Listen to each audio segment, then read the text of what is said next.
And it's great to see you guys here. I appreciate you guys being flexible. I know we changed the schedule at the last minute, but Dr. Wood at ODU and also Coach Jones, they asked us to be considerate, and we have no problem with doing that. We understand that the welfare of the student athlete is the most important thing. So we wish those guys safe travels home as they head into what we were stuck in last week after we played JMU. So JMU did us a favor, not with how bad they beat us, but maybe so if we can continue to wake up and play like we've been playing. But they did us a favor and moved the game up, and we felt like it was only right for us to do the same thing for the student athletes at ODU and for Coach Mike. He's a great coach and a well-respected guy, and I definitely look up to him in the way he goes about his every day. So, wow, what a game. What a performance by the Bobcats. Probably one of our most complete games of the year. And I think it had a lot to do with the preparation and just the build-up of SWT week, knowing what it meant for Coach Mathis. It seems to always be his scout, which we appreciate just because of the blood, sweat, and tears that he's put into this program in this place. He's a very prideful guy. So we're just thankful for all the alumni that came back and supported us, and just for just cheering us on and pulling us through. We have some times in that game where we could have folded, but we fought, and I think the fans appreciated, and we appreciate them. Coach, you were saying that, ever since that JMU game, you guys got stuck in that snowstorm, that things have really picked up. Big win against Marshall, huge win tonight. What do you think changed ever since that, snowstorm or getting stuck there? Yeah, what I can say is it gives you a little bit of time to decompress and to understand that everybody's going through something. So it's all about how you approach it, how you look at it. And I think that our guys have chosen to be more of a coffee bean than the egg or a potato. So they've chosen to change their environment rather than allow their environment to change them. So I'm very proud of those guys. Yeah, Coach, coming off of that JMU loss, what does it mean for this team to come back home once again and get two critical wins, especially this last one, as you were saying, being a really complete win, probably the best performance this team has had so far? Well, I think one thing, we've been pretty good at home. If you're going to consistently be bad on the road, you better consistently be good at home. So it's just our ability to be consistent. Now we want to remain consistent here, and we want to change the tides on the road. So it meant a lot, because if we go there and that happens, and then we don't come back here and respond, then it's going to be very, very tough for us to recover down the stretch. So I'm proud of these guys. They kept themselves alive and in the hunt. Early in that second half, DJ Hall and Caden get into really bad foul trouble. 3 fouls very early in that second half. What can you say about the team being able to step up and fill in for their place and being able to kind of keep this game rolling, not having to play from behind? Well, unfortunately, that's not our first time being in that position. We have to do a better job of defending without fouling. It's not something we set out to do. But we've talked to him about that, and he's a freshman, and he has a tough cover every night. He's just playing one of those positions that have a tough cover every night. And he's adjusting, starting to learn how to move his feet a little bit, but you still got to work on a little bit more discipline with hand integrity. But it says a lot for Makai Willis to come off the bench and give some really, really good minutes, and Kendall Davis being able to slide over. I try to play Jalen Lee at that position. He just does not get enough reps. So it's on us. We didn't put him in a position where he could be successsul being in a forward position. So that wasn't on him. That's completely on us. We got to do a better job of getting him more reps if DJ is going to continue to put himself in foul trouble. And Coach, multiple starters had foul trouble before. Plus, how do you manage the lineups in key spots in a game like this with all those fouls? Yeah, I think you do it through practice. So we mix and match the lineups a lot in practice, just because you never know where guys are going to end up being, and it's paid dividends. So it does make practice just a tad bit long. So they might complain about it, but it helped them to be ready for today. Yeah, Coach, congrats on the 2 back-to-back wins. How have you seen this team style of play evolve over the course of the season? It seems like they're kind of doing things that maybe perhaps they didn't do at the beginning. Yeah, I think they're starting to play out of opportunity better. So it's starting to flow a little bit better and not get so herky-jerky. And then they're starting to be a little bit more, less reluctant passers. So before we weren't trusting it as much, and now we're kicking the ball ahead, and we had some opportunities today where guys made some one-mores. And so as long as we continue to share it like that, and then being able to play out an opportunity, then I think we'll continue to improve. Coach, can you tell me a little bit about identifying Mark, going to Mississippi to recruit him, and what were the traits that you saw that you thought he could be a leader for your team? Yeah, so man, we got Mark from Mississippi by a guy by the name of Lavelle Shoes Johnson. He's a scout in Mississippi. His son actually played for Bob Marlin at UL Lafayette Zimmerman. But we got him early on. We recruited him early. And Shoes is a really good friend of mine. Even when we could not afford his scouting service, I paid for it out of my own pocket when I was an assistant here. So we formulated a great relationship. But Shoes is special, and I'll tell you why. Because not only did we get Mark from Shoes, we also got the twins from Shoes. So he has been our Mississippi plug. He identified Mark early on, told us about Mark, helped us recruit him, and then he did the same thing with Kai and Dem Purnell. So he's been a plug for us for throughout my time here, and he's been great. But Mark is an elite level player. He is explosive. He's exactly what we were looking for, and he did a phenomenal job tonight of scratching the triple double almost. So, but Coach Benny reeled him in. You know, stayed consistent with communication with his mom. So shout out to Coach Benny. But Mark he's been phenomenal here, and the staff has done a really good job of helping to develop him. Coach, you shot over 40% in your past 2 games from 3-point range. It's very impressive, but do you think that is sustainable going forward, or is that something that you're going to have to remember that this might progress a little bit? Well, I think we're shooting the right ones. If you look at it, since we traditionally shoot good percentages from the 3-point line, all right, we just don't shoot a lot of them. Okay, and that's not just this year. We've led this conference this is my 6th year. So 2 of my previous 5 years, we led the conference in free throw field goal percentage, 3-point field goal percentage, and 2-point field goal percentage. So from a percentage standpoint, this is completely our lowest percentage ever, but we're starting to shoot the right ones. So we continue to shoot the right ones. Now you're not going to see a 26, attempt game from us. That's just not something you're going to see. Okay, but I think it's sustainable for us to shoot, 33 to 38%. I do. So, and I think that's about right with this team. Now, if you add Kai and Dem Purnell, then I'll tell you then we're probably a 40% 3-point shooting team with the right ones being taken with those 2 guys. And Coach, defense has been a strong part of this team all season, but the defense today seemed to be up a notch level, forcing a lot of turnovers. Can you comment on that? Yeah, I think that we've embraced the fact that we give up about 65 to 68 points at home. So we go into it with a goal to achieve rather than one to stay away from.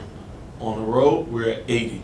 It's like, we're looking at it in a different light. So we're like, oh, man, we can't let them get to 80 because we know it's going to be hard.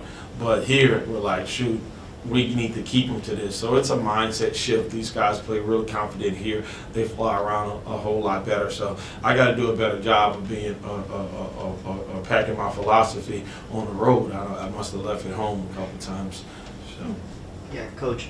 Since it's Throwback Week, how do you feel the school or the athletics programs in general have grown since from the time you first stepped foot here? Well, I think it's grown tremendously. You got to realize I've been here 11 years now. You're sitting in our dungeon weight room, So we've come a long ways from being in a dungeon weight room.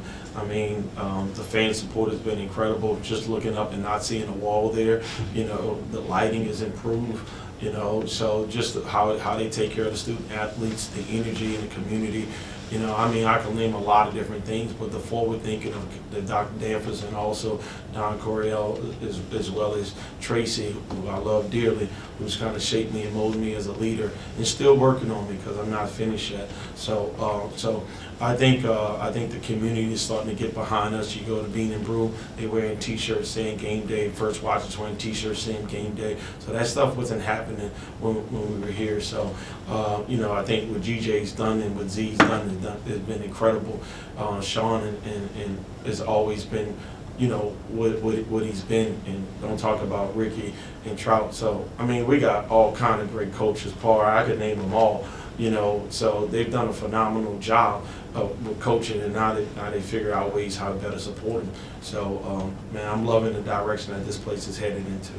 Yeah, Coach, with it being, you know, with the throwback, obviously a lot of former players, you know, have really deep connections to that. Brandon, you know, obviously Coach Mathis, you know, playing here, you know, you are honoring Coach Mr. Fishbeck, you know, who was part of that 1960 team. How important is it for this current generation just building those bridges between past players and being able to form those connections? Man, that's a great question. It becomes a pride thing. My pregame speech was not about me or about us at all. It was about the fact that Coach Mathis has had, so he's left his blood, sweat, and tears in this place, and this is his scout for a reason, because there's no better person to make you realize what Southwest Texas means. You know, he wore a Southwest Texas shirt today to practice, so I make sure that I got those guys to understand that we're not playing for ourselves today. We're playing for all of those people that made it possible for us to be Texas State right now, whether or not it's in sports or whether or not it's in you know, Capitol Hill, you know, fighting for a name change or whatever, you know. So just we just appreciate everything that everybody's done,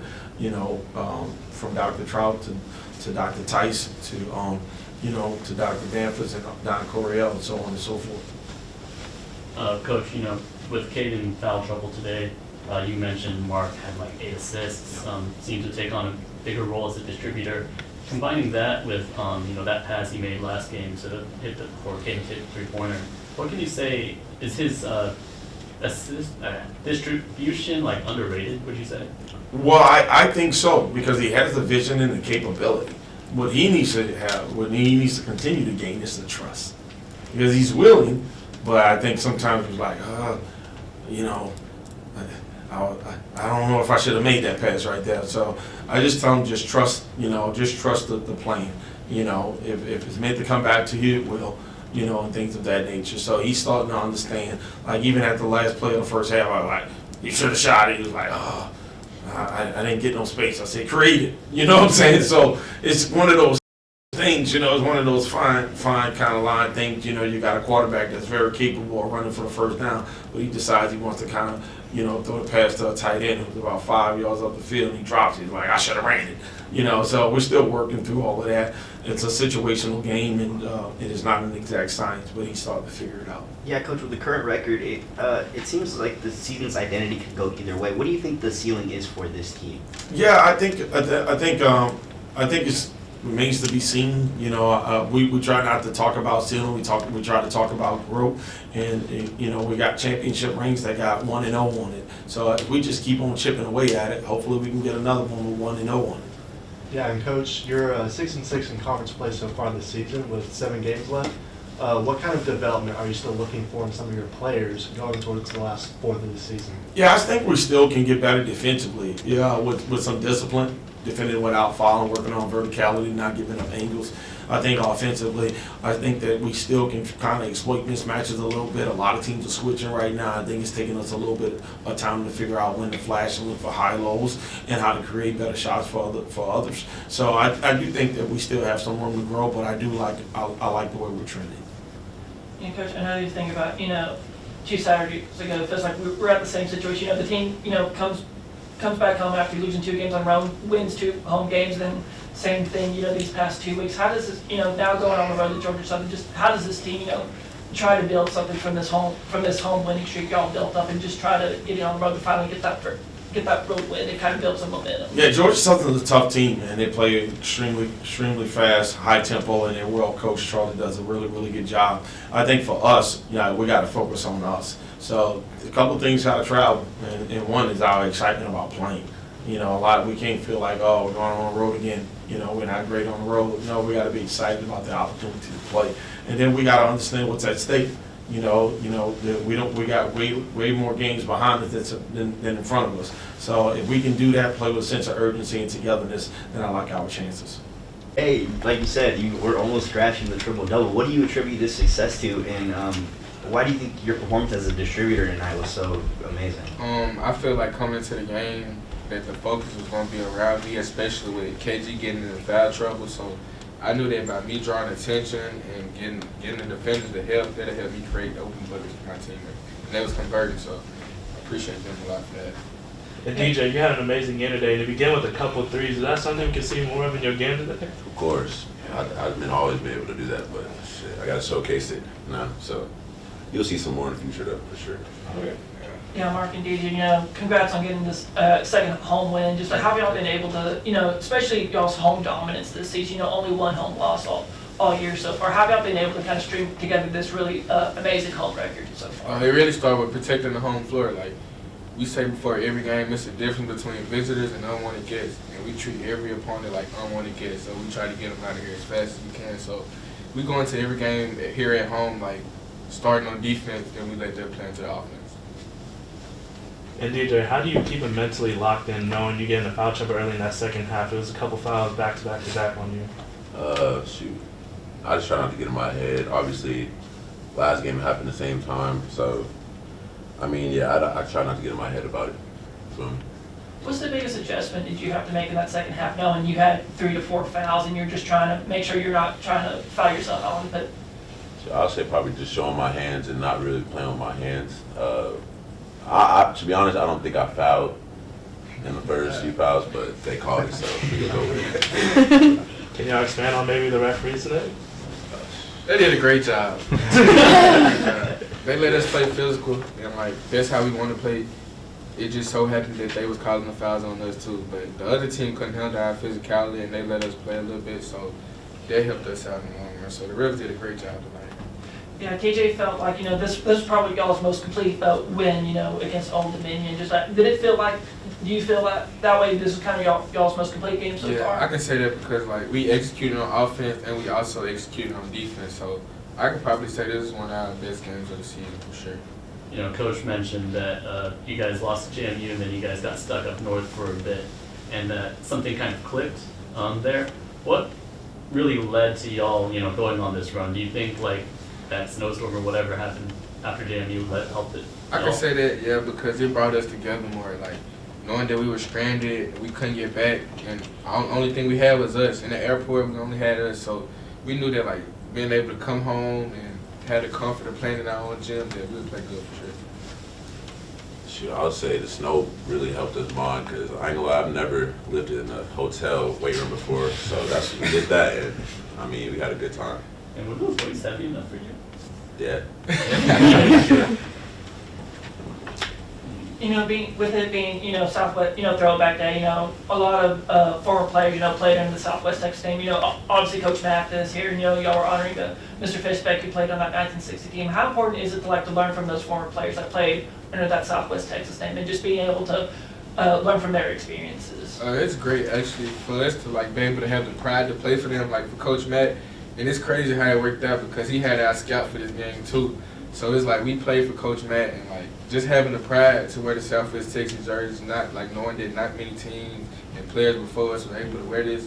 So we just played with a lot of pride, knowing that they was gonna be here watching us play. Yeah, how much comfort does it bring you guys to have you know, players like Ewan and Fields come off the bench and, you know, just support you guys in a really real way? It's great knowing that those guys have been able to come off the bench and contribute in like different ways, even if they can't hit shots on offense, they're gonna contribute on defense. They lacking on defense, they contribute on offense. So it's great being able to have those spark plugs off the bench to be able to come in and give us success. And how do you take this win and game plan and take it against Georgia Southern on the road? We got to use this momentum to basically like keep going in practice. The next couple of days of practice, we got to have some of the best practices we had. So when it is time to play, we'll be ready. What do you think is the problem on the road? You know, you guys got that great home record, but on the road, you know, things have been kind of rocky. What do you think is the issue? The issue could probably be like, I don't even know, honestly. Like, it's crazy. I'd probably say that we're more comfortable here than being on the road. Like the gyms, like it's a lot they play into it. But I just feel like we're more comfortable here than being on the road, and that probably would lead to like the reason we've been a lot here. What kind of mindset change do you think you have to have in order to get better on the road? Basically just like control the controllables. Like most times we're on the road, something end up happening, and we like it's out of our control. So we got to be able to control the controllables and stay in mentally, and we'll be able to lock in.